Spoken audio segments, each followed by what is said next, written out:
10, 9, 8, 7, 6, 5, 4, 3, 2, 1. Kickoff.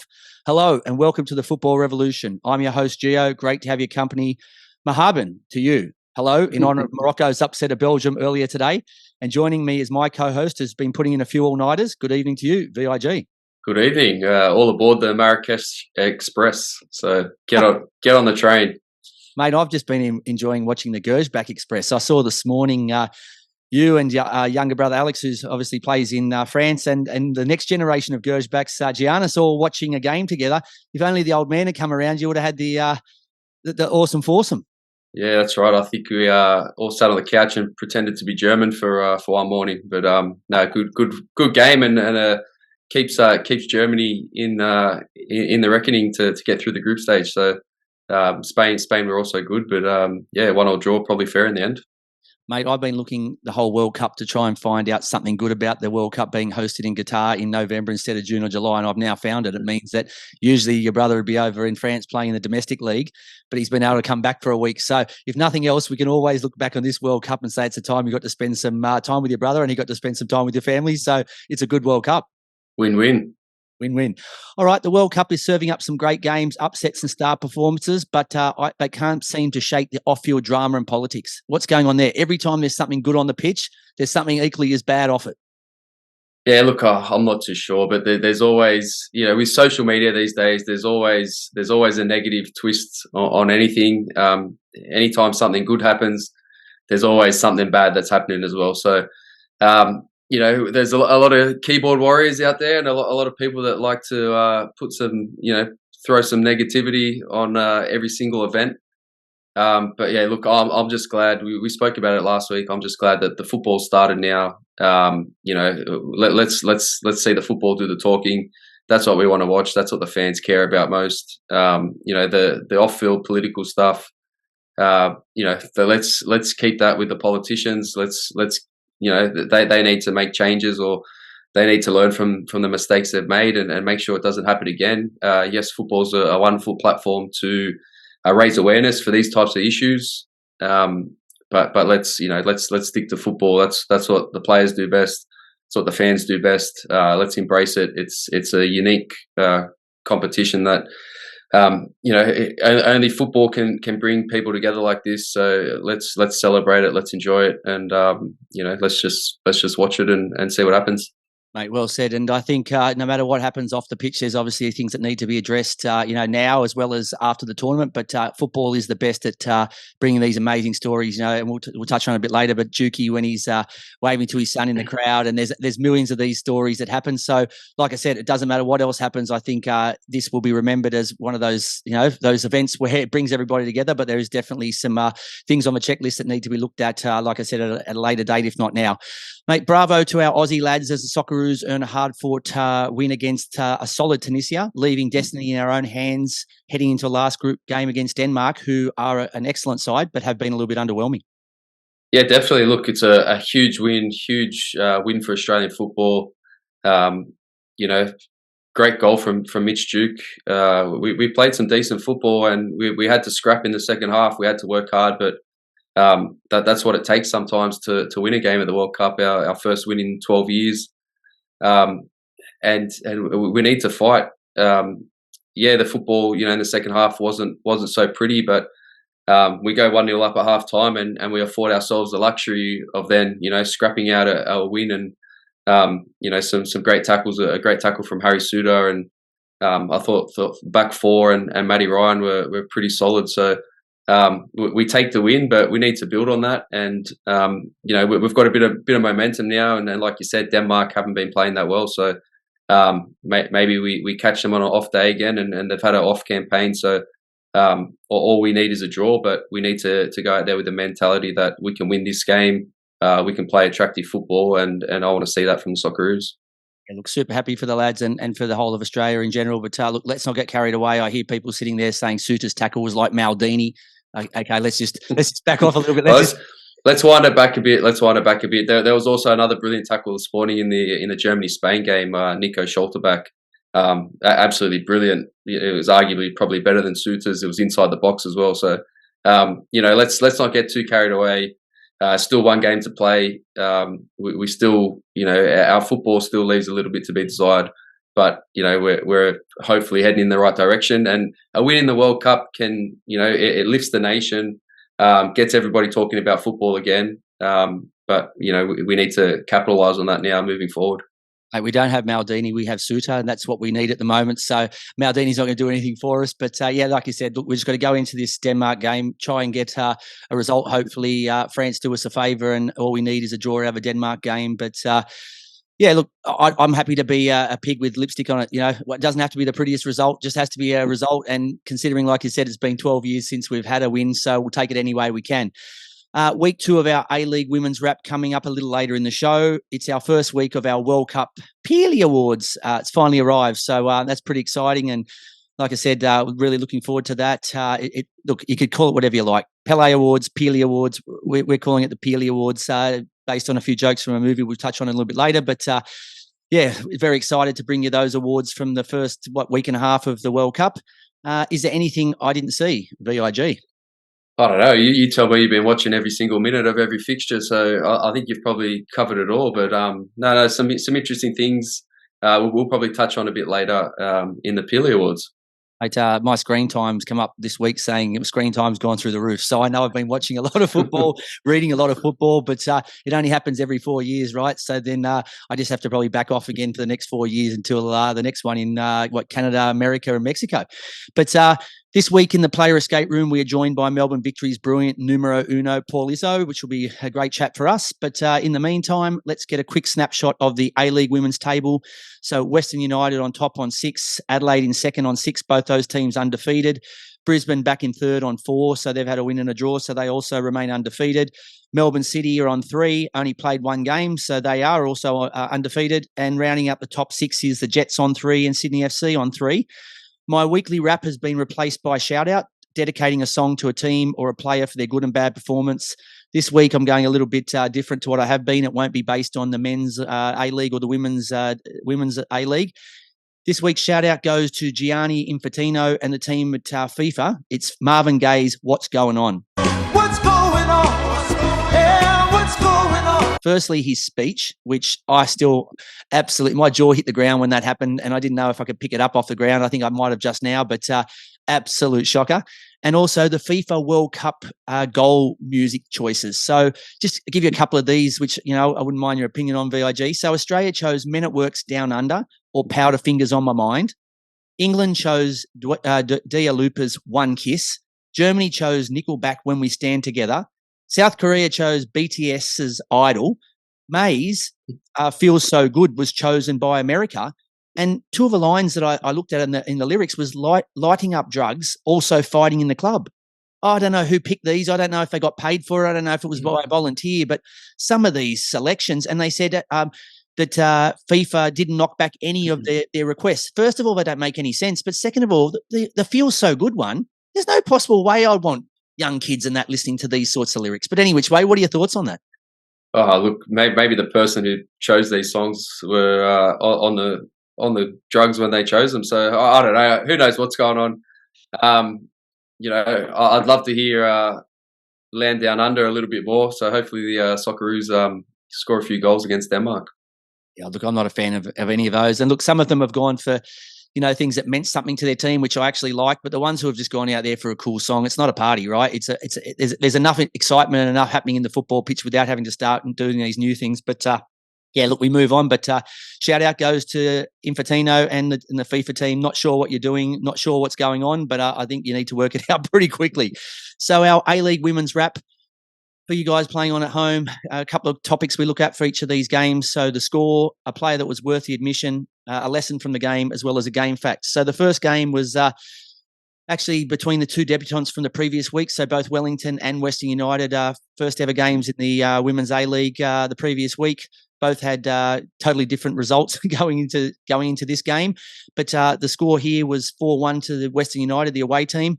for me, the player that was worth the admission alone was Hannah Keane. She had 2 goals and an assist. Her header was a cracker. She tore the Phoenix apart. So I wish they were wishing she didn't turn up. They were wishing she had better things to do, like watching the World Cup, or maybe she had something else on. But she was a different league. And I don't know, maybe if you'd thrown Hannah Keane into the Wellington team, the score might have been different. But luckily for the green and black, she was wearing the colours of the Melbourne team. But the lesson from the game, the Phoenix, you'll struggle to score goals and win games if you only have 3 shots in a game. So they had 3 shots, 2 on target. They scored their first ever A-League goal. So they did score the week before, but it was an own goal. So no one from the Phoenix had scored in their opening game. But in the game against Western United, they did get a consolation to make it 1-1.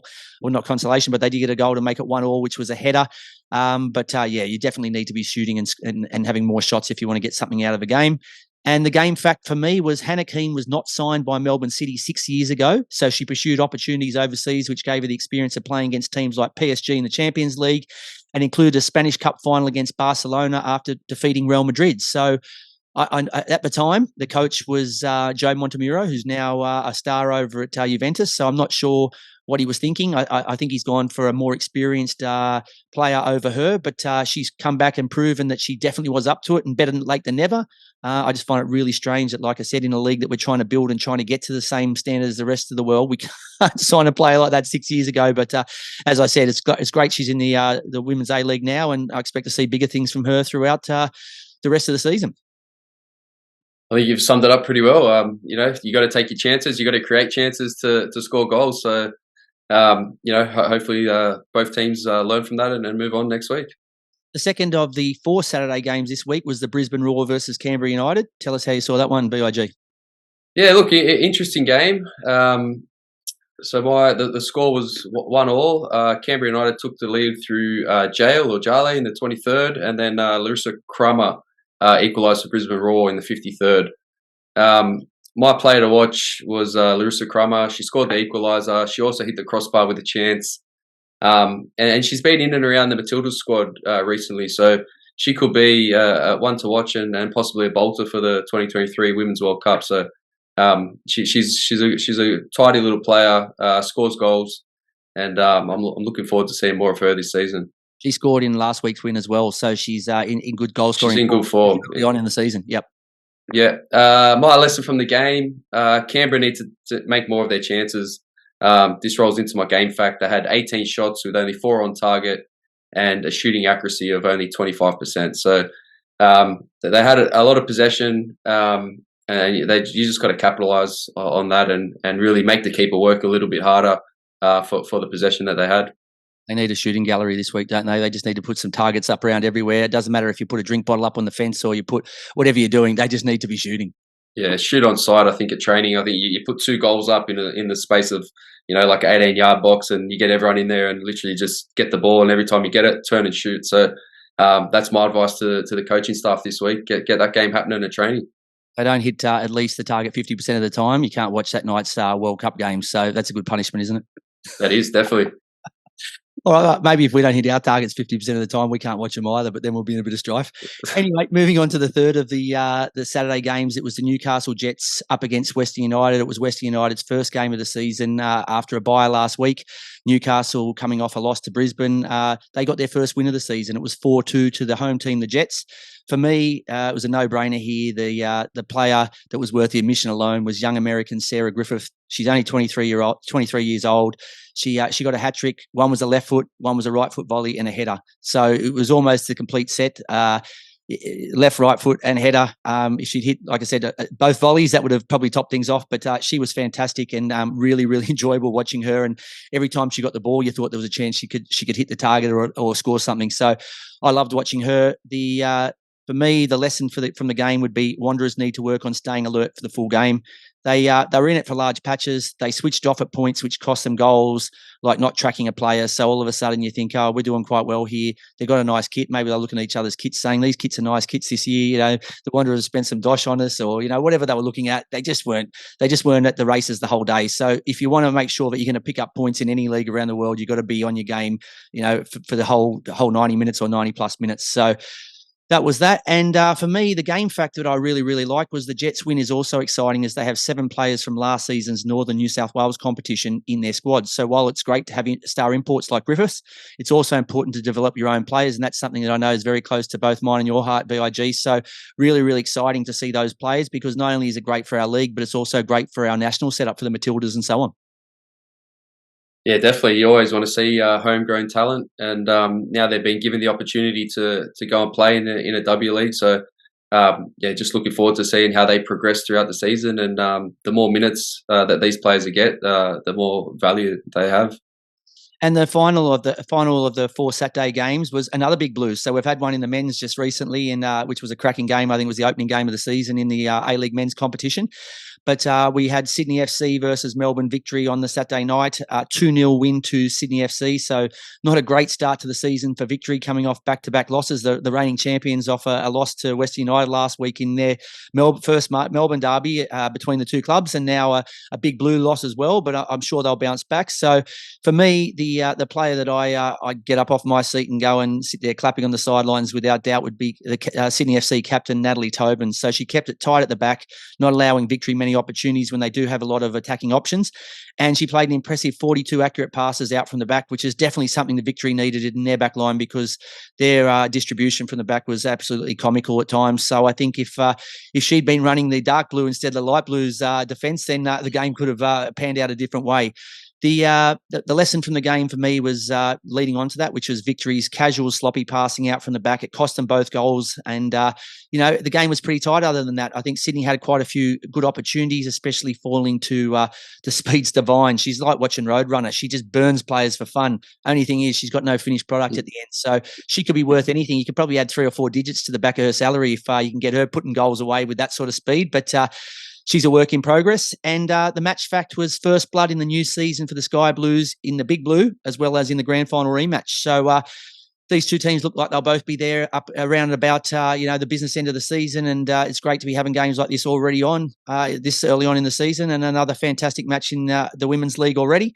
But unfortunately for Victory, not the start they wanted, but back to the drawing board. And I don't think it'll be long before they bounce back. So there was only one Sunday game, and that was the Perth Glory versus Adelaide United. And what did you see in this game, VIG?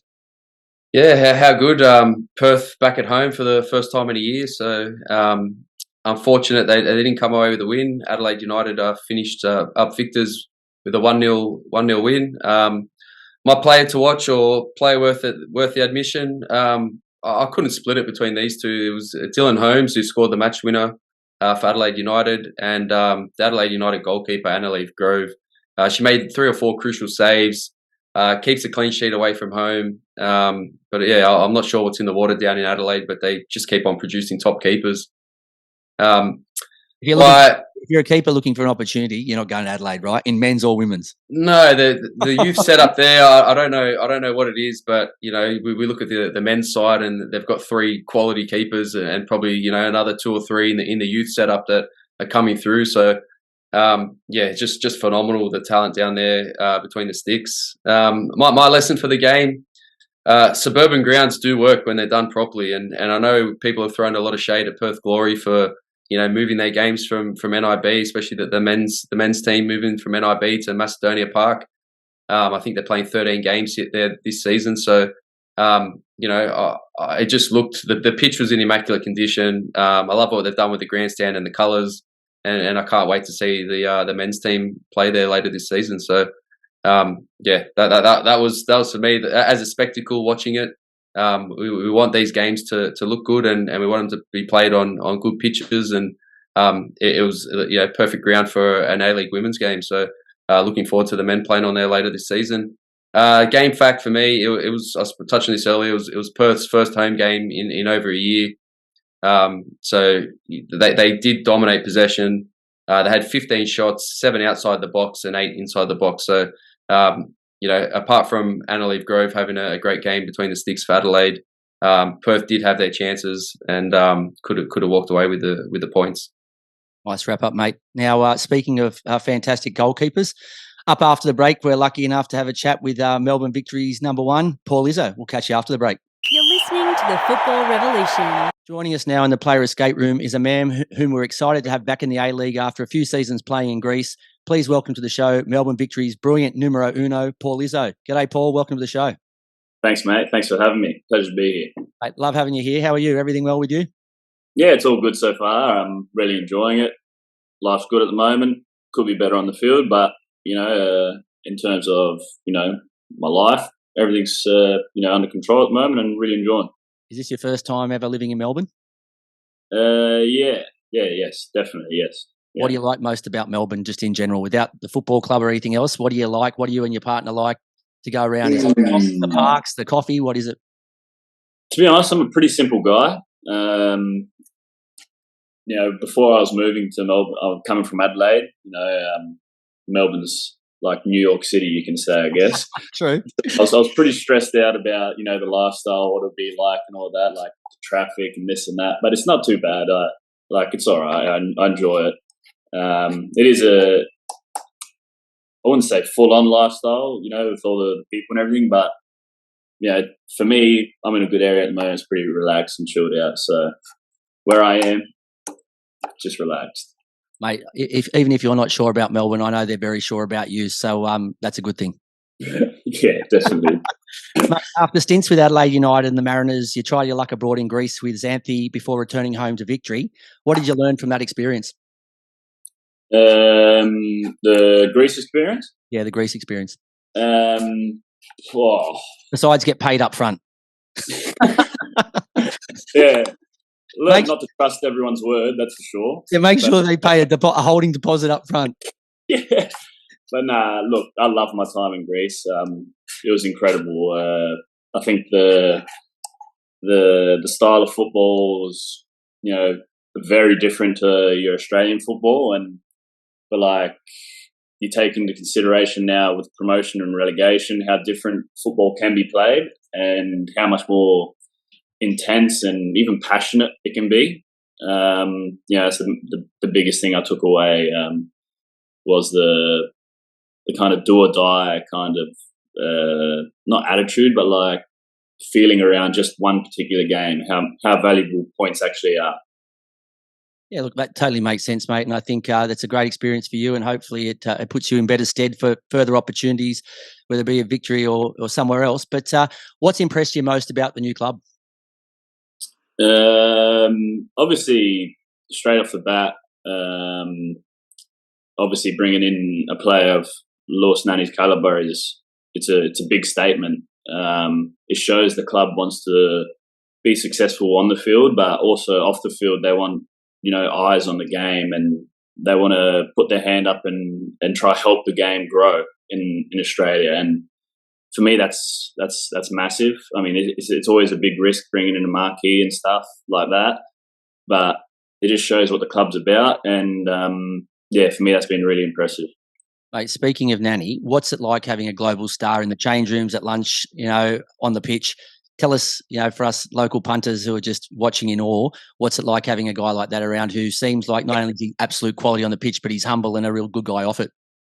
Yeah, I remember the first day he came in, it was kind of like all the boys was kind of just in the change room, getting ready and everything, just chatting away. And then he's walked in, and it was kind of like that moment we were like, shit, he's actually here. Wow, And of course, the first few days and everything, everyone was trying to get comfortable and stuff. But like you said, he's a real humble guy. He's really good for the team in terms of he doesn't have that big ego of saying, "Oh, don't talk to me, don't tell me how to do this." What I've done in my career.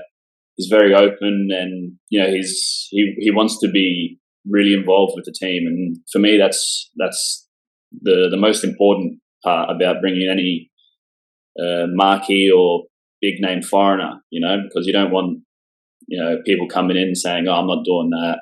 I'm not doing this. I'm taking a step back." No, his hand on my chest, he's 100% in. So, yeah. Mate, the A-Leagues must have missed that chance to get the A-League access of you guys watching him come in. Instead, they're getting Charlie Austin abuse his teammates. That was the perfect opportunity for them to get some excellent footage watching you kind of big-name pro footballers actually freak out because there's another big-name footballer coming in. So, I think they missed the boat there, but they just need to be a little bit more on the ball, I think, to make sure they catch those opportunities. Yeah, no, there were a few jaws on the ground when he did walk in, but like I said, once he settled and everyone got to know him, he's just like one of the boys really in the team now. Like, we don't even really, for me personally, I don't even like have that. I don't even think about, the things he's done. Like every now and then you'll be like, wow, I remember when he did this and all that, and you see a little snippet on Twitter or Instagram, you're like, oh, there's Lewis, and you're like, I sit next to him in the change room now, so. That may also have a little bit to do with the fact that he played for Man United, not for Newcastle United. Because if he played for Newcastle, maybe you're a little bit more nervous around him. Maybe get me in the Mariners change room with old mate Paul. Yeah, that'll be better. True. Mate, how does the facilities and everything at Victory compare to when you're in Greece? I know Greece would have had the beautiful postcard views, but tell us for people that have never really experienced anything, in the Greek leagues, etc. What was that like? How does that compare? For me, I was fortunate at my club in Xanthi. The facilities were actually, quite good. For me, like on par with ALeague, like some ALeague teams. Obviously, the more you travel around and go to other stadiums, then things get quite interesting. That's for sure. But it's a different world over there. I think. Here there's rules and regulations. Over there, it's more. There's a pitch we play there. But also there's a lot more problems deep down in Greek football at the moment than just facilities. So, but in terms of where I was, I couldn't complain, to be honest. Like, pitches were okay, sometimes good, sometimes a bit rubbish, but it was you'd be able to go out and train and not have to stress about doing anything stupid. Mate, we're glad to have you back in the A-League. Maybe Sydney FC fans, maybe not so much, but I know all other fans in general are super excited to have another quality keeper back in the league. You guys have started the season with a quality win in the Big Blue, but results haven't been, have been up and down since. What's the vibe like still in the squad? Yeah, there's definitely a lot of belief. And I think, obviously, at the moment, there's a lot of, not disappointment, but like frustration with, I think we know how much of a good squad we have at the moment, and we're not really putting it all together consistently, I think.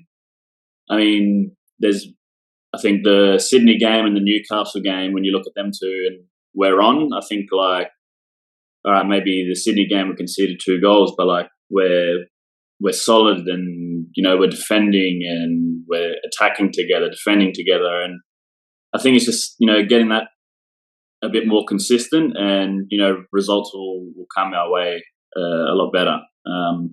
But yeah, look, we're always positive in the work we do. We believe in the way we play, and that's the main thing. The wheels haven't fallen off. It's still early doors in the season, and it takes a few good games, and the happy days are back, I guess. So we're just pushing as hard as possible to get those good games back under our belt. Nice positive attitude. Mate, there's no A-League men's fixtures until December. What's the schedule for the team the next few weeks? We had a few days off after Did you just watch a bit of Netflix? What did you do to let your hair down? For me, it was good because I was back in Adelaide. So I had a nice weekend in Adelaide, quite friends, family and all that. I was very busy. Don't worry about that. All thanks to the Qatar World Cup, right? Because if it was in June, July, you guys would be playing now. Yeah, exactly right. But no, it's not bad. I think now it comes at a good time, I think, for us, where we can actually knuckle down and, look ourselves in the mirror and really focus on ourselves. And it gives us good time to kind of rectify the things I was saying, like it's just good. It's a good, let's say, like a mini preseason, I guess, again, just to clear the cobwebs. Yeah, look, I think there's some teams in the league that obviously didn't want the league to stop. And I suppose that's probably the same in the Premier League. Arsenal were praying that the season continued. But I think of all the teams in the A-League, I would honestly say, hand on heart, the Victory is probably the one that wants this reset, because you have a quality squad. Things just aren't going to plan at the moment. But I don't think there's a lot to change. There's little tweaks here and there. And it gives, the squad and coaching staff that time to be able to try and get those things right. So once you do hit the ground in December, that you hit the ground running and push your way back up the table. Mate, what are your team goals this season? What's Popper said that is a minimum bar for you guys to achieve? That's pretty much another reason why I took the role at Melbourne Victory, because usually there comes a point in the pre-season at clubs where everyone says, "All right, boys, like, what are the goals this year? Doing top 4, top 3, top 6?" Like here, it's just a given. Every season, no matter what squad you got, you have to be pushing for a trophy, no matter what. So, like, that was the easy part for me. Like, I know what I'm walking into. The club itself is always pushing to be the best, and that needs no discussion, I think. Okay, so basically, when you had that chat with the club, you knew straight away down to IKEA, buy a new trophy cabinet and put that at home, just to make sure you're prepared. Right? There's probably too many jobs you got on your list, but if you can knock that one out the way with that confidence, then you're at least set for the end of the season, right? I'm not getting it from IKEA because that'll take me 2 hours to fix. It says on the box 10 minutes, but it takes me 2 hours. So, mate, that's how Airtasker was evolved, because everything seems to be 2 minutes, but it's not. It takes 5 hours. That's why they have people now who come in and do it for you. Exactly right. Yeah, exactly right. All right, mate. What about, just before we get into the 2 games I like to play with my guests, what about personal targets? I honestly think that they could have taken, Birighi, yourself, Joe Gauci, Glover. There's plenty of guys they could have taken, across the World Cup. So, and you've played over 30 games, for under 23s, under 20s, under 17s for Australia. What's your personal goal this season at Victory? Honestly, like, I'm not saying that I don't care, but like for me, my first and only job is to win things with Victory. And look, if we're winning things, that means I'm doing well, and whatever happens after that happens. But for me, I think my whole career I've just really focused on what I can do, and if you're doing well enough, then a call up will be around the corner, and that takes care of itself, I think. So for me, obviously, just full focus with Melbourne at the moment. No wonder the Victory fans love you, mate. And I know you got no interest in coaching when you retire, but Mayor of Melbourne, that's a big possibility with that answer. I'd vote for you. Mate, you're sold. Will you cuddle babies? Will you do other things? What else can you do? Can drink a beer pretty good as well. So, yeah, that'll be all right. You'll be fine down in Melbourne then. All right, mate. Let's get into the first game I like to play, which is called 6-a-side. So it'll be 6 questions comparing you and your Victory teammates. You ready to roll? Let's go. Who is better at penalty shootouts, you or Matt Acton? Oh. I told you this would be tough. You might lose a few friends over this, but that's why I'm asking the tough questions. Well, of course I've got to say me, because, you've got to have that confidence in yourself. You don't have to say you. You could have said Matt Acton. Don't tell me you have to say you. Oh, I'm saying me. It's me. Yeah. All right, Matt, I love you. He's the best bloke on earth. But do you have many penalty shootouts at training and practice at training on them? To be honest, in pre-season, yeah, a couple. After we'd have like small-sided games and stuff, we'd finish off. It feels like we're drawing, but no, we haven't done it in a while. So, yeah. Is there a player that you've got under your thumb in penalty shootouts at training that just can't get one past you, and you just know psychologically now it's nothing to do with ability? He just mentally can't get past you now. Noah Smith is horrible at penalties. Okay. I don't even have to look. And it doesn't have to be me in goal. It can be Matty. It can be Young Ahmed. Could be me. No, it could be you. I'm telling you. He will miss. Okay. The target. You might have to. That's why you probably have the Melbourne Demons on speed dial, so you can give them a quick call and say, "Can you kick the ball back that Noah just took the penalty with?" Good on Noah. He'll get there one. Who works harder in the gym, you or Tommy Urich?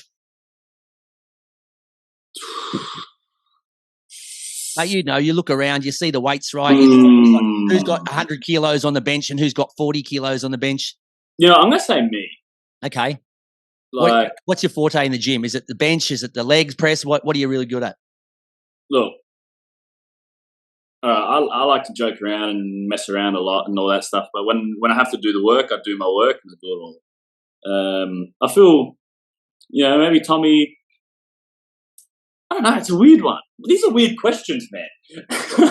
I'm testing you out here, mate. I want to make sure. Hey, Tommy's a good worker in the gym though as well. Mate, He's gone me. I don't care. Me. You're still going to be the mayor of Melbourne. Don't worry. Even if there's a couple of friends over this, I'll get you a few new followers. Don't worry about it. It's all good. Who's a better roommate, you or Josh Palante? Better roommate. Yeah, in Greece, he was just the recovery station. Whatever you needed, he had it. He had foam rollers. No, it's definitely him. He's got the lot. He's got the recovery bar. Like he's a go-to man, right? Yeah, you need a massage gun. He's got it. You need, all sorts of gadgets. That's a Theragun. That's a Theragun, right? Amazing. Yeah, he's got it down packed. So I'd say it's him. All right. Who takes longer in the shower, you or Lee Broxham? Now, I'm not talking about who's been in the shower the longest because he's been there for 40 years at the club. I'm talking who takes longer when they actually have a shower. Oh, I don't know, to be honest. I feel like we're kind of on par. Are you okay? Who takes the longest shower then by far? Who's someone that goes in there and you just know he's Ray, hands down, Ray. Oh, does he? Absolutely. Okay, is that to think about how many players he kicked in the game and he couldn't understand why he got fouls against him? Is that why he's probably in there trying to, do a debrief? No, he's just he's incredible. He's a top person. He just likes to take his time. I think I'll leave it at that. He's just very relaxed. I'll take that. He needs a siesta in the afternoon. I think because that gets cut out, things take their time during the day, and he needs something to replace it, right? Yeah, exactly. So he'll just stand in a nice hot shower for a long time. All right. Who is cooler under pressure, you or Jake Brimmer? Cooler under pressure. I'll give Jake that one. Yeah. He's got some on and off the pitch. Like if someone took your car spot, who's going to just go, yeah, it's okay, mate. It's a teammate. Who's going to fire up and say, get your piece of rubbish out of my spot, right? That's my spot, and I'm not walking any further than I need to.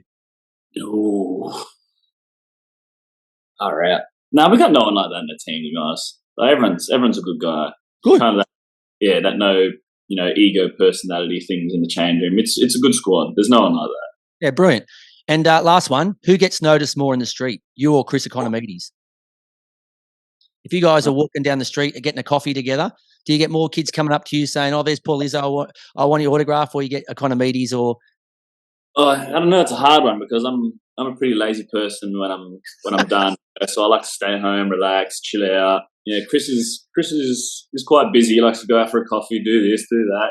So he's out there. So maybe I'll give that one to him. And all right. By default, he's out more. He's put himself out there, and you like to keep to yourself. So we're cool with that. But all right, we'll give that to Economides. Yeah. But, one extra bonus one. Tell us one thing you're much better at than a teammate. So it's free hit here, just something you walk straight in and straight off the bat you were like, I know I've got that guy covered straight away.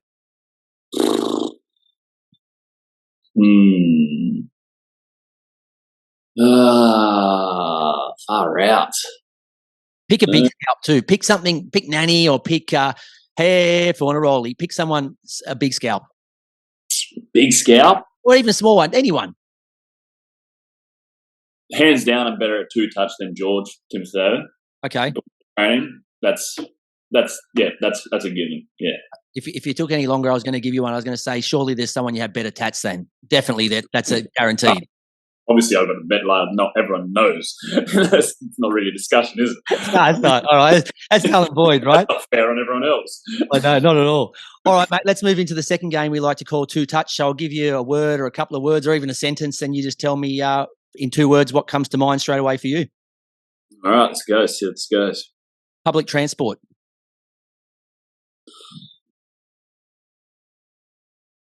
Public transport, just shocking. Traffic. I was going to say never used. I thought that's what you would have said. Well, I mean, you play football, like you. Why I say it's shocking is because the road I take home, if I get stuck behind a tram, I'm stopping, starting. There's one thing I hate about Melbourne. These trams. How long does it take you to get to training? No, not long. Only 20 minutes. But if you get stuck behind a tram and you need to be somewhere, forget it. Have they got trams in Adelaide? I know Sydney, we've kind of brought them back and, they were amazing 50 years ago and now they're slowly making their way back. Do they have them in Adelaide? Yeah, they got them in Adelaide, but they got their own lane, there's 2 lanes for the cars, then there's the tram lane. So they're out of your hair. There's no problem. There's no stopping every 10 meters when someone just gives a wave. And one person gets on and no one gets off, and you're just thinking, and then another 10 meters and they stop again. You're like, why couldn't you just wait there? You know, like. Well, you know what? When you're mayor of Melbourne, that's the first thing that can go. You can just give them their own lane and we'll change that, right? That's straight away no-brainer. Done.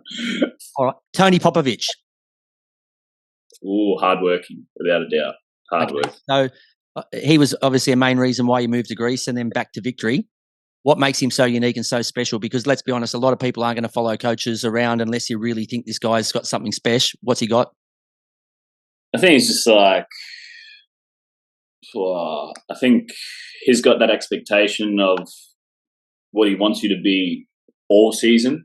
You know, he really does. He does challenge you to be your best every single day, and I think as a footballer, that's exactly what you want, and it's only going to make you even better. So for me, working with Tony, the boss, you know, that's a big drawing point.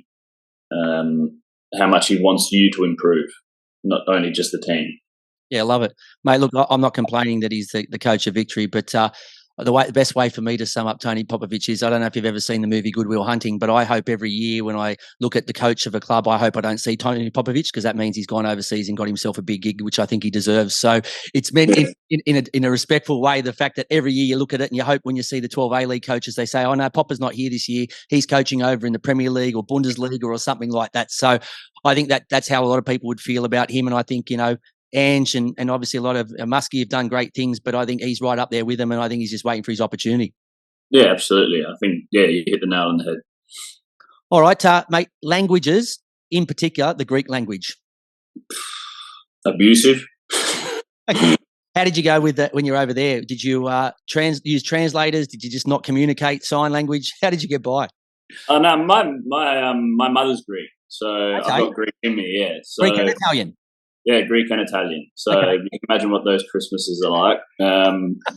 Yeah, probably not the best coach to have right now when we come back after Christmas dinner. He's putting us on the scale. So, but no, yeah, I could understand like the general chit chat, but like when it gets, you know, like general conversation that goes, you know, too quick and all that, I'm lost. But yeah, are you better at Italian than you are Greek? No, I probably said the opposite. I'm probably better at Greek than Italian. Okay. Yeah, but I think that's obviously because I had 2 years there as well, so that helped a lot. Okay, I'll fast track to one of the ones I had a little bit further down the list. Christmas Day. Had to bite my tongue there for a second. Yeah, you mentioned family there. You mentioned Greek and Italian Christmas days, and I had that down. So I fast tracked it up the list. So, food coma. Okay, so. What's your go-to? What is that one thing that you wait for at Christmas and go, I don't care if I get on the scales and I weigh an extra 10 kilos. I'm happy to be tortured for it. What is it? Is it an Italian dish, a Greek dish? It might be an Aussie dish. I don't know. Honestly, it's just it's just the vibes you get when you're with all your family. It's like you have to eat. Like, okay. And then, like the standard, you know, everyone they pig out. Everyone goes to sleep for a nice little nap. And you wake up and you eat again. That's how Christmas is. That's how it is. Are you heading down to Adelaide, or are they heading up to Castle Izzo? What's the deal this year? Castle Izzo, yeah. They'll be coming to the shoebox Izzo, yeah. Oh, yeah, come on, mate. All right. They'll be coming here. No, they will be coming up. So, yeah, that'll be good for me. It's the first Christmas I'll have with them in over 2 years now. So, yeah, really happy. Hey, that's worth coming to the A-League alone. Yeah, exactly right. All right. Karaoke.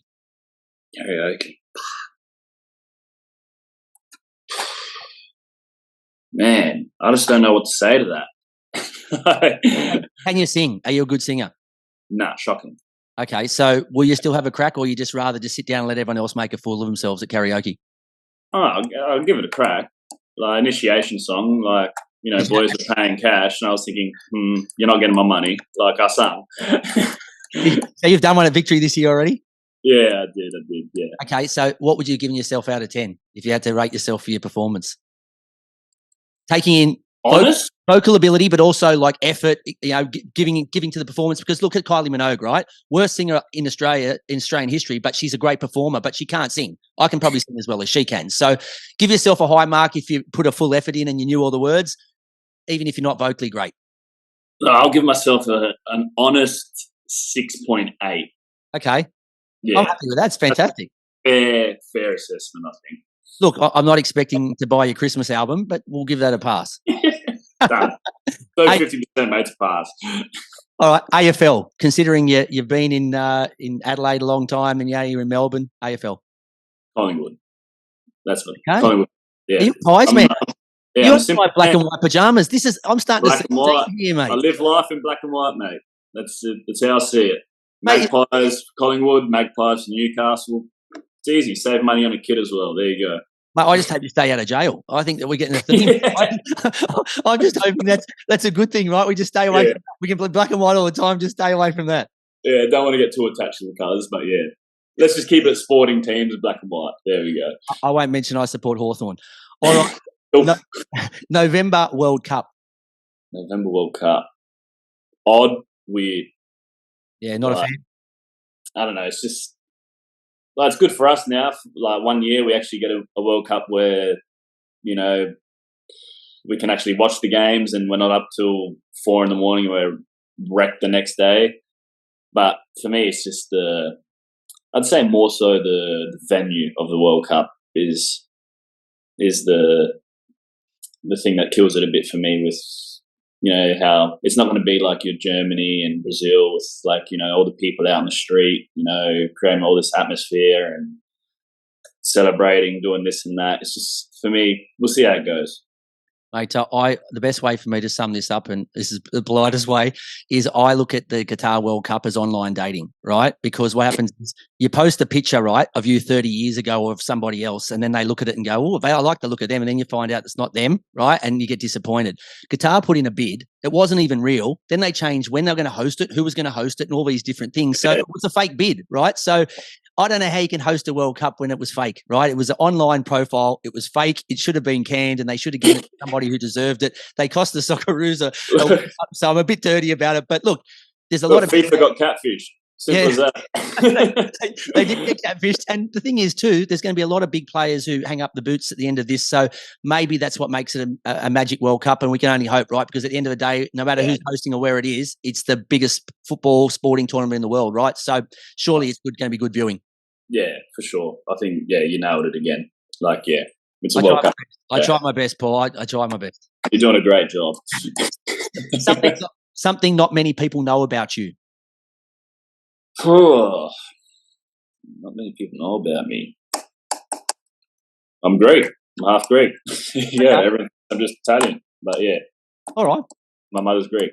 So like I said, I knew the Italian thing, and then, like I said, I thought you were going to tell me that over in Greece you were absolutely fish out of water, and you're telling me, no, mate, I was right at home with the fam. No, I loved it. Yeah, it was right up my alley. The lifestyle, chilled out, go relax, coffee, easy, done. All right, and the last one, mate, away games. Away games. Sometimes good, sometimes bad. Okay. Who's your favourite away trip? Whether when you're at Adelaide, when you're at who's your favourite away game you look forward to because of the stadium, the states, the fans, or whatever? I think it hasn't changed for me now. Really, it's just opposite ends. I think when I was obviously at Adelaide, Victory was the best away game, and now the Adelaide, because for me, I think the stadium, obviously there in Adelaide, is the best for atmosphere and a real football game. And I got to experience the other side of it, and I loved it. I can't wait to get back. Is this in your contract? Because when I spoke to Joe Gauchi, he said Victory as well, right? So are you guys signed a contract when you either play for Adelaide or Victory to say, hey, this is a friendly fire because, Victory are hated by City and Sydney, Adelaide are hated by Victory and so on. But they said, look, let's at least have one friend here. Let's sign an agreement to say, if anyone asks something about us, let's be nice. Look, honestly, I think, you ask anyone in the league, and they'll all say, obviously, Victory, with our amazing numbers that we bring to games, and also everyone will hands down say Adelaide is if you're getting pummeled over there and that crowd gets on top, it's another kind of experience, and the stadium doesn't even have to be full, and it feels like it's packed out. So it is a really good stadium, and it's a special stadium. All right, mate. Last question: who do you like in the World Cup?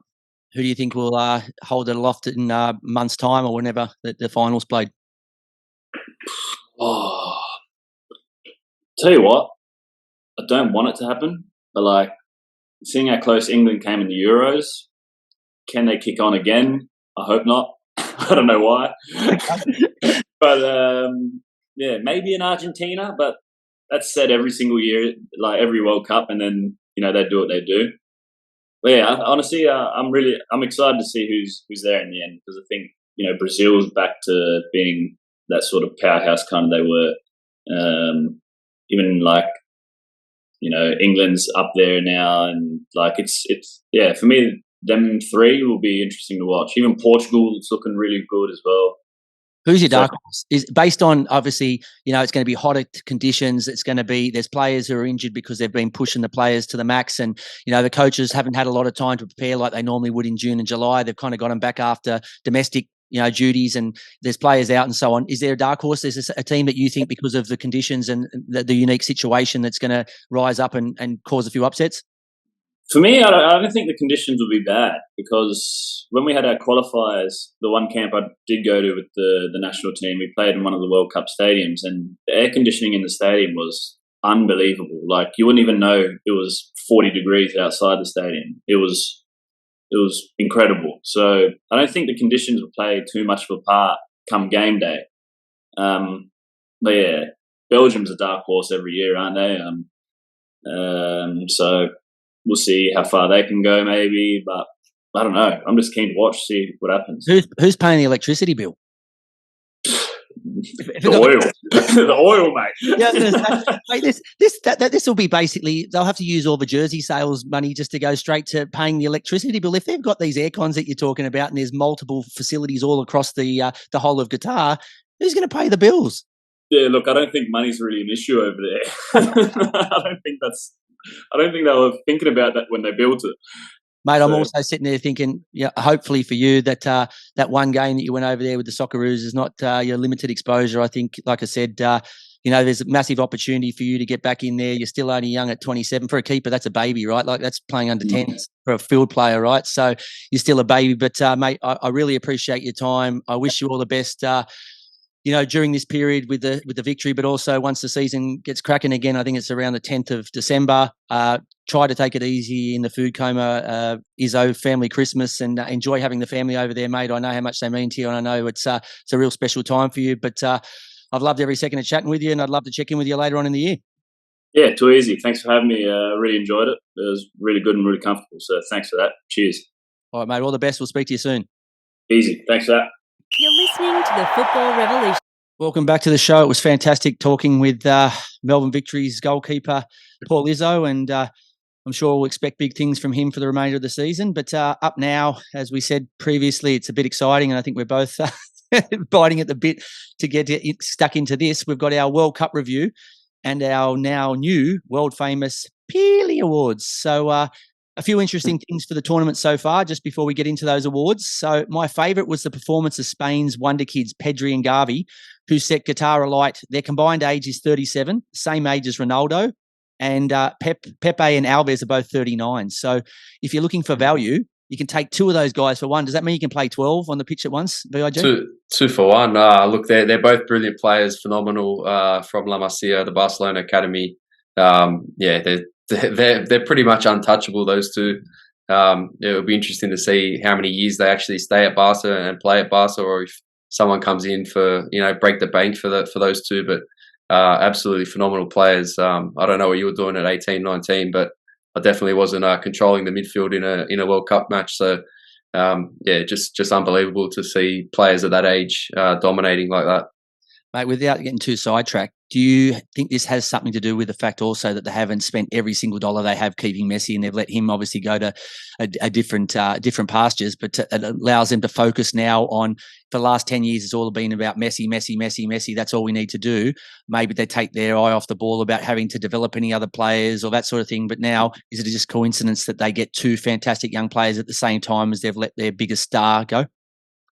Yeah, look, when they had Messi there were probably players of that quality or just as good that never got the chance to play for Barcelona and had to move on to other clubs. Danny Olmo's a classic example. He was in Spain as a youngster, and he had to move to Croatia and now to Germany to play first team football. So, there's a bunch of players in that academy that are probably good enough to play first team football, but haven't always been given the chance. So they've had to move on and go elsewhere. The tournament's had a high five. So far, nil or draws to date. There's been 5. The record is currently 7, which has been shared by 3 of the previous editions. Are you worried that we could end up with a record number of scoreless draws? Look, it's looking that way. I think somewhere I read also at half time, I think they've been the most nil-alls at half time in a World Cup ever. So I don't know if the heat's playing a factor. Seems to me that the early game is almost odds on bet for a nil or draw at half time or nil or draw at full time. So I don't know if Qatar's a city or Doha's a city that comes to life at the night time, so maybe everyone's still sleeping during the day game. Maybe it also has something to do with the amazing cool aircon. Maybe they're a bit relaxed, right? So it's not until you run around for 45 minutes that you start getting the temperature up, and then you start going, well, we need to play here. But for the first 45, while you're in beautiful, nice aircon, you're like, nah, we can just take this a little bit easy. But Japan's fans are very eco-friendly, and the Samurai Blue supporters stayed to clean up after defeating Germany. So not only did they clean them up on the pitch, but afterwards they decided to stay back and make sure that they did the right thing by the stadium and by the hosts, and cleaned up the stadium. A nice act from their fans. Yeah, beautiful. Look, we know the Japanese culture and the type of people they are. Such gentle, people off the pitch. On the pitch, they could be killers sometimes, and they took it to Germany. I think a few of the players had to empty their pockets after the games and take the German players out with the trash. So they were brilliant. It's good to see. It's good for Asian football, and the people and the culture in Japan. Lovely people, and hats off to them for staying back and doing that. Whilst we're on the topic of this, USA's Weston McKennie taking cleaning to a new level. He used the cameraman's shirt to wipe the ball down before taking a throw in. Is that going a bit too far? Is that saying to them, look, we don't think you're doing enough, but we also would like you to also provide extra services? Yeah, look, you could have maybe cleaned the cameraman's camera as well, the front lens or something like that. But no, look, a nice touch. It shows the personal side of football. You've got to laugh. You've got to enjoy playing. We see the Brazilians playing with a smile on their face, doing rainbow kicks and tricks and flicks and something like that. No harm in it. I think it's a bit of fun, bit of banter, and good for the game. And the last one I have for you, it looked like Lewandowski curse was going to continue with his penalty miss in the 0-0 draw with Mexico. He scored 76 times for his country, but in 3 appearances in the 2018 tournament, as well as firing blanks against the Mexicans, it looked like the football gods were sending him a message saying, we don't care how good you are in international friendlies or qualifiers or Euros, but at the moment, mate, you're never going to score in a World Cup. However, in the 82nd minute against the Saudis, he picked a defender's pocket before slotting home to break the voodoo. Yeah, look, he went from Lewandowski to Lewandowski in a matter of days. So he's a quality striker. He's hit the back of the net so many times for Bayern and every club he's been at. And it's good to see him scoring in a World Cup. It also shows how difficult it is, the World Cup, considering this guy has scored, goals for fun throughout his career, no matter where he's played, whether it be in Spain or Germany. But then you come to a World Cup and in 4 games, he hasn't scored a goal yet. So it does give you some indication of, it's only the best of the best at these major tournaments, as probably Italy and Sweden will attest. Yeah, look, and I think Mitch Duke can claim that he's got the same number of goals in a World Cup as Robert Lewandowski now. Well, I had the same number as Lewandowski before he scored he scored in that game, so I'm a bit disappointed he did. But look, he's a fantastic player, and it's great not only for himself but also for the Polish people. But all right, that's the end of my couple of little tidbits about the World Cup so far. So this week, you can call it whatever you like. You can call it our Pelé Awards, as they have in the 1995 American comedy Kicking and Screaming, starring Will Ferrell and Robert Duvall. Okay, and if I win, what? I get the Pelé ball. Do what? If I beat you in the finals, Pelé ball. It's mine. I get it. Here comes Pelé! A little high and into the crowd! I got it! Oh, I got it!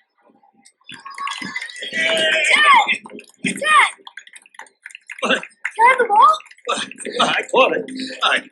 You get the next one. If I beat you in the finals, I get the Pelé ball. And part of their bet, they made a football tournament. They made on a football tournament is the father's Pelé ball. So it was actually a ball that his father recorded a game. So I think it's meant to be Pelé. I'm not sure if they were taking the mickey out of it and calling it the Pelé Award as a bit of a joke, but sometimes the Americans have a total different interpretation of words than we do. So look, it could be the Pelé Awards or it could be our Pelé Awards. Either which way, we've got 5 cracking awards coming your way. We'd love to hear from you what your thoughts are on each of these awards, and we'll both give our opinion on each of those. I think to make it fair, we'll toss a coin to see who kicks off, because this could be a huge advantage. And each week we'll keep score to see, after the fans have voted, who won that previous week. So I've just tossed the coin. VIG, you want to tell me, heads or tails? Yeah, look, first of all, it's called soccer. Okay. Okay. All right. We're fine with that. All right. Apparently so if you're American, but yeah, Pelé, whatever we want to call it. Let's roll with the Pelé Awards. Some sort of player, either which way. But all right, heads or tails? I'll go heads, please. It is heads. Do you want to kick off, or do you want to in the first half, or do you want to kick off in the second half? I'll kick off in the first half. Let's do it. Yeah, I really wanted this one, but anyway. All right. So the first of our awards is the double Ronnie, which is for best goal of the tournament for this week. So it's basically named after Ronaldo from Brazil, the second on the all-time World Cup goal scorers list with 15. And a combination here, the double, is the Cristiano Ronaldo, the new breed, who's now currently on 8 since we announced this last week after his penalty during the week. So he's on 8, just over halfway to the original Ronaldo. So who did you put forward for your nomination for this double Ronnie Award? Look, I know you wanted this one because I know where you were going to go with it. Look, it's fitting that it's called the Double Ronnie Award because he's put the R back in R9. For me, it's got to be Richarlison versus Serbia, absolute banger. Turn and shoot on the volley. Phenomenal. It's like he's playing in the favelas or in the streets in Brazil. I can't go past that goal so far in the tournament. Yeah, it was like Vinicius Junior provided the pass, and you know the rest. It was like for me, Circus du Soleil with Brazil's Richarlison. So I'm a bit excited, considering I don't think we've seen the best of him at Spurs this year. And look, it makes no difference for me if he does it for Brazil, but it's just enjoyable for everybody. I don't have anything riding on Brazil, but for the tournament, it was a fantastic spectacle. Going up against that is a very hard task. There's a few options here that I think I could probably go with, but I'm just going to try and take it on and match it with El Dasari's stunner to beat Argentina. So El Dasari's, put them in a box seat for a chance to go through. Unfortunately, their second result didn't go to plan, but being 1-0 down against a team like Argentina and then equalising, and then he pulls out a stunning goal from the edge of the box that I think rocked not only the stadium but football fans globally. It was a fantastic strike, and it meant so much to the people of Saudi Arabia. So for me, my nomination this week is the Saudi Arabia's winner against Argentina.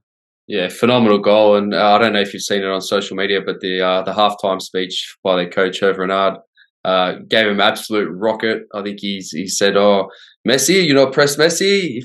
Why don't you take your phone? You take a picture with him." Absolutely brilliant halftime speech. The Saudis came out in the second half. They were phenomenal.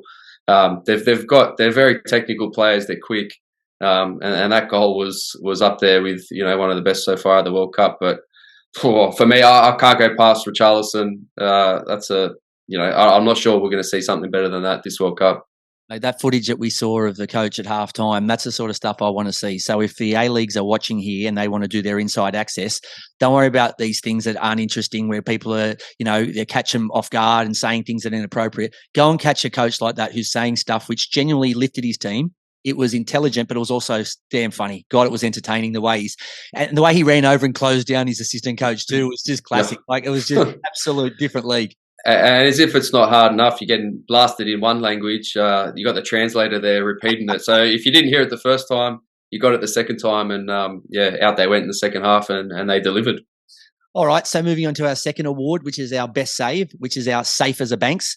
So this was named after Gordon Banks, the England goalkeeper, one of the greatest keepers to have ever lived, and forever remembered widely as the keeper that pulled off the greatest save of all time to deny Pelé another World Cup goal in 1970. So There was plenty here, I think, to choose from, and I'm not going to give away too many because that may blow one of your nominations out of the water. But for me, it was Poland's Szczesny's double save against Saudi Arabia. So Saudi Arabia, no surprise with their start to the tournament, getting a lot of nominations here for our Pelé Awards, but a brilliant stop to deny El Dasari, the number 10 for Saudi Arabia, who, like I said, has already been mentioned earlier for the goal, but. From the spot, he's walked up. He's basically picked where he wanted to go. Szczesny's pulled off a fantastic save, and then a sublime effort to keep Al Barik, number 6, from smashing home the rebound. So both saves, I reckon, could have earned themselves a nomination for our best save, safe as a Banks for this week. But individually, they were outstanding. But combined, I think they're unbeatable. So for me, hats off to Szczesny. Absolute wonderful piece of goalkeeping twice, and he totally deserves our nomination this week. What's your counter?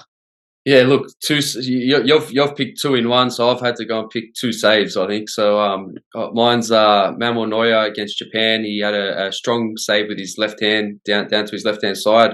Was it match defining in the context of the game? Probably not. Japan went on to win it again. So maybe the Szczesny double save does trump that already. And then I think Tunisia's goalkeeper, I thought he had a fantastic game against Denmark. Eamon Daman, I think he saved one of Eriksen's shots, which was moving, and to could well have done the Socceroos a massive favour in keeping us in the hunt. Now we get a point off Denmark and we go through. So for me, it was out of those 2 saves. But like you said, I had Szczesny's on my list as well. You've just stolen it off me, but I think a double save probably trumps 2 of those saves. We'll see what happens, and. Based on the first award where you won the toss, I think maybe that goes your way. I'm hoping the second one, so we go into the award 3 at being 1-1. But it goes to show it is open to interpretation, because the 2 that I was talking about, other than the saves we've mentioned, was the Great Dane Kasper Schmeichel's heroics to repel Issam Jabali's 1-on-1 effort, and Senegal's Mendy's when he clawed away Mohamed's close range effort around the post. So they were the 2 other fantastic saves. So there's a lot to choose from there. So your choice is my save, which is Poland's Szczesny's double, or you've got your 2 in 1, which is 2 saves for the price of 1. So I'd love to hear back from the fans and the listeners who they think will take out this week's award. Moving on to our 3rd award, which is our Maradona Kebab. So it's something outrageous. It's arguably the greatest of all time in a matter of minutes. So he scored the most controversial goal of all time, followed by the most incredible goal, beating most of the England team. This is in the 1986 Mexico World Cup. So what are you putting up on the table for our Maradona Kebab, our first one of the World Cup? BIG. Yeah, look, I'm going to talk about an outrageous player in Kylian Mbappe. I'm not sure if you've seen this on social media. There was a little clip in the game against Denmark where he does a little shimmy, fakes, and he's doesn't even get the ball. He's nowhere near the ball. Does this fake run, and the right back for Denmark, Rasmus Christensen, he just falls over. He just gets sent for an absolute hot dog. It just goes to show how dangerous and how quick Mbappe is. And we were talking after the Australia-France game about Nathaniel Atkinson's performance and how he got rinsed. And Mbappe it goes to show he's a phenomenal player, and he doesn't just do it to players playing in the Scottish League or at lower level.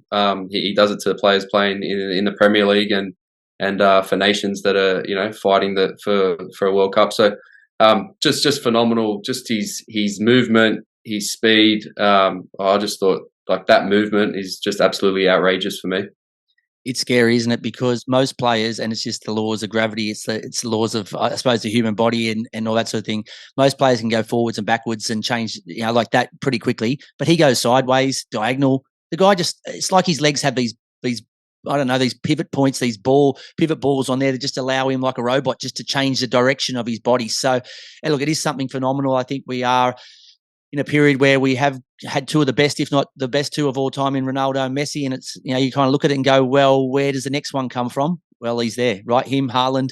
There's another group of players. Whether they take the crown, I don't know, but there is still some phenomenal players lining up.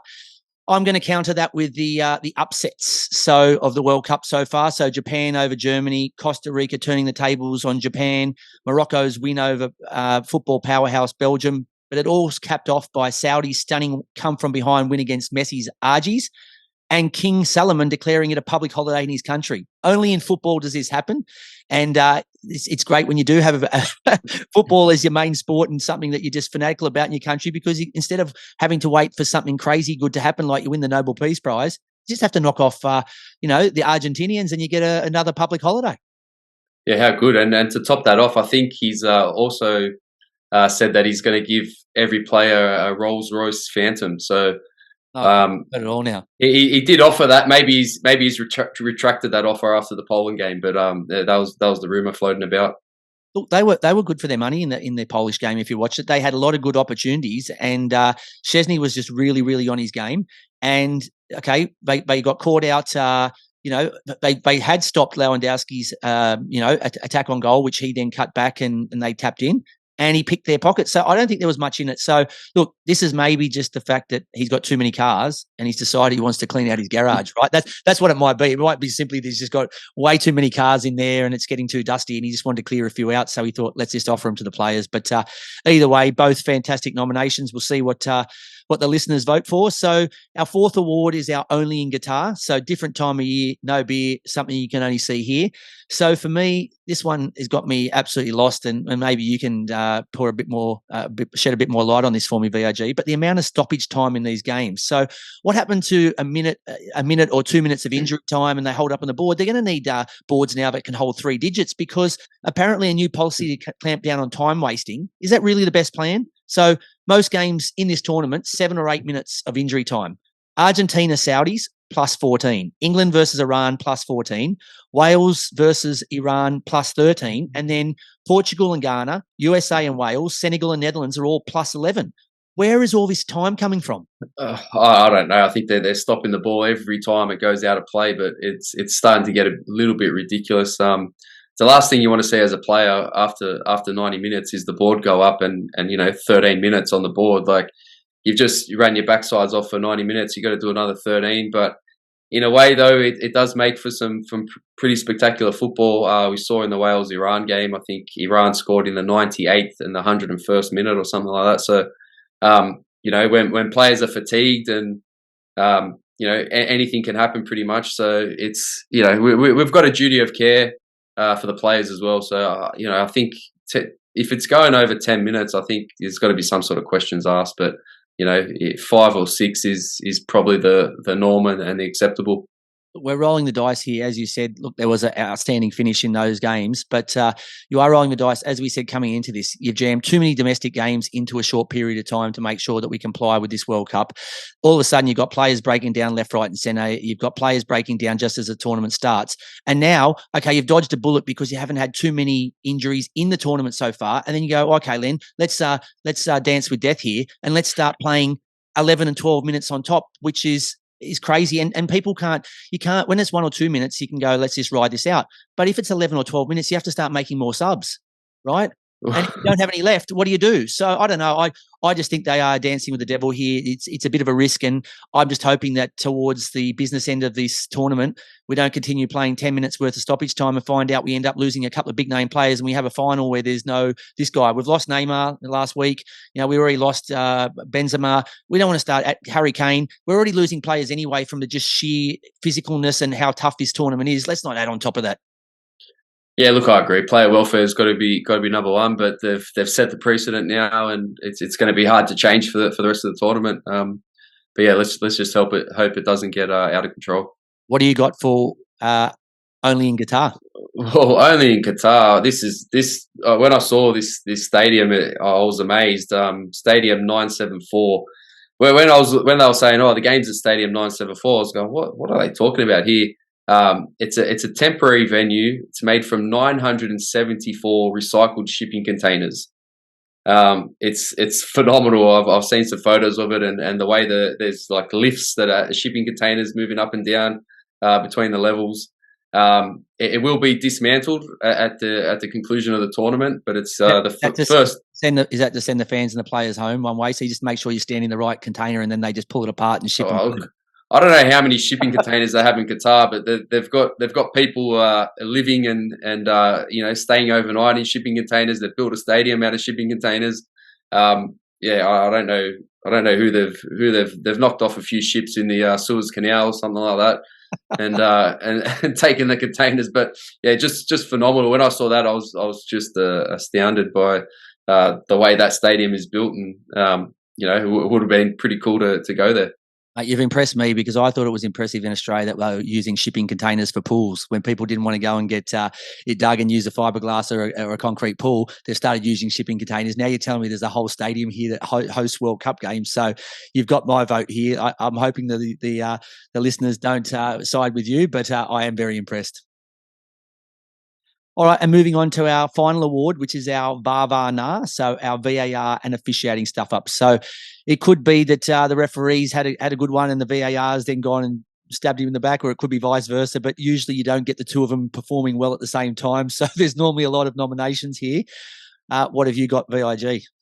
Look, mine comes from the Belgium-Canada game last week. I thought Canada were phenomenal in that game. They deserved to get something out of it. The way they pressed and played. Just their attacking mindset, the way they're set up to play, absolutely brilliant. They got unlucky. They missed a penalty early on. Alphonso Davies he's a phenomenal player, and he plays with a bit more freedom for the Canadian national team.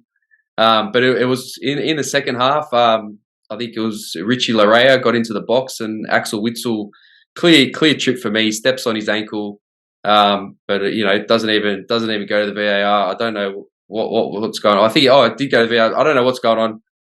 How can they mess that up? And for me that was a clear penalty, and Canada deserves something from that game, the way they played. So you believe that cost Canada points? Yeah, look, it might have cost them a point or 3 points. They had a bit of momentum at that stage, and they really took it to Belgium. Belgium they were running on nothing. They had their backs to the wall, and they scored a pretty average goal from a direct pass. And yeah, the centre backs probably got caught out a little bit, but I don't think Belgium deserved anything from that game.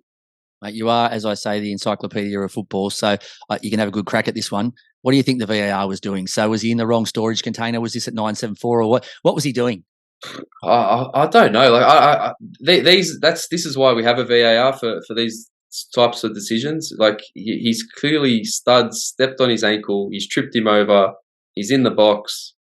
That for me, that ticks all the boxes for. It's a penalty. Shouldn't it? 1+1. It's a penalty. It's simple, and I don't know how we can get something like that wrong. All right, I'm going to counter your. I think it was your save where you put in a dual award, simply because there's one here that I can't believe happened, and the second one I just loved what happened in it. So I'm going to put in a dual nomination. So for me, it's a combination of Wales and Hennessy's red card. So I don't know why they needed to call the VAR. His knee collected the Iran player's head when trying to clear the ball, so it was uncoordinated and badly timed. And then what was stranger for me was a teammate following the referee to tell him what he thought of his decision to give a yellow card. The referee told him to back off, so he stood with his hands behind his back, then shrugging as if to say, it's a coincidence we're going the same way. No, it's not. You're following him over, giving me an earful. So when you say, look, I'm entitled to stand here, no, you're not. You can stand on the field. You don't have to follow me over to watch it on the little screen. So I just can't believe, fortunately for Iran, they got the decision right, but I can't believe it when you see him running through and next thing you know, he's been wiped out. The keeper hasn't got his hands anywhere near the ball and he's kneed him in the head. And then what a surprise, he gets sent off. So that's the first part for me. But the one that I really thought was just absolute shocker was, and it was only 2 minutes into the tournament, so it hasn't taken VAR very long to get centre stage, but Ecuador's Valencia's opening goal of the tournament in the first game against host Qatar. Within minutes of kick-off, his team had taken advantage of the home team's nerves at the back, but the referee asked the VAR to have a look and the goal was disallowed. Now, I'm still trying to figure out how the VAR can play Mario Kart and get a simple decision incorrect, right? So how can you not? What else are you doing? Like I said, are you in the middle of doing the third lap to make sure that you win the tournament, or in Mario Kart? What are you doing that you just can't possibly look at that and say, there's nothing here that I could even make up that would give this as an offside goal? Is it just to help out? Like I said, it was the opening game of the World Cup. The home team hasn't lost in 92 years. It wasn't the right start. So you're thinking, look, I need to give him a hand here. Yeah, but there's a billion people watching. It's not like it's tennis against your mate and there's like one person watching and you go, well, the ball was out and it was clearly in. It's worldwide. Everyone's watching it. There's video replays, there's stoppages, there's social media. How can you get this wrong? Yeah, look, I don't know. I think Sepp Blatter was up in the VAR box, so I don't know what's going on. Maybe a few brown paper bags under the table, but it's unexplainable. I've got nothing more to say. All right. We'd love to hear what your thoughts are and if you have anything else that you'd throw in there as nominations. But we've both put in our 5 nominations for each of the awards. On each of the awards, we've done, one of us has had 2 cracks at it. So mine was in the the VAR, and yours was in the best save. So maybe that's something we can keep going. Maybe we get a lucky dip where you can play 2. If it gives you a bit of an advantage, maybe you can play 2 options. And if the listeners don't like your first, maybe they like your second or vice versa. So it gives you a double chance to try and pinch that award. But next week, we'll give you the results of that, and we'll also have another edition of our Pelé Awards. But it's now time for the end of our show, which is our clinical finish. So the first award we hand out in this clinical finish, or the only award we hand out in this finish, is our WTF, or our What the Foot Award. This one for me was really simple. Ghana's Osman's Bakari's troll of Cristiano Zoo goal celebration with his team trailing 3-2. Now, no disrespect to Bakari, but he's scored 2 international goals and about 20 plus career goals to date, and he's sitting there against one of the greatest, if not greatest, goal scorers of all time, who scores for fun, who is a weapon of mass destruction, and you could go and sit and troll him. I don't know what he did to you, mate, but it wasn't a smart move. Your team was losing 3-2. They end up losing 3-2. You got nothing out of the game, and you go and do that. There's already, I don't know, if you want to have a look, go have a look, mate. If you don't know who Ronaldo is already, go look at his social pages and see how many fans he has. So I'm guessing these guys aren't following you, and if they are, they're going to unfollow you. So not a smart move. I was just thinking, what the foot, very disrespectful and stupid on his behalf. I think it was disrespectful. It's not like, we're all fans of Cristiano Ronaldo. He's a phenomenal player, and if that was me doing it on the weekend, it's sort of paying homage to Ronaldo and how good he is. But when you're playing against one of the greatest of all times, and to do that in his face, and you saw Ronaldo's reaction, it was kind of like, oh, come on, man, like, did you really just do that? So well, it is what it is, but we don't need to see that. Yeah, it was pretty poor form, wasn't it?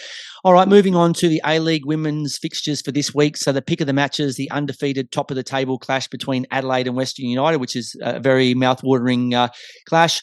City versus Raw, whom are both have an experienced defeat this year, is another very enticing clash. And then you just can't go past the Sydney Derby, Wanderers hosting Sydney FC. Which one of those games do you like? Which one are you definitely going to be getting in front of a TV for, BIG? Look, the Derby, 3 p.m. Saturday, Arvo, out at Marconi Stadium, so an iconic football ground in Australia. So if you're local, get out there and check it out, because I think that'll be probably the pick of the bunch. You're loving these local games, aren't you? I am. I'm loving the local sports ground.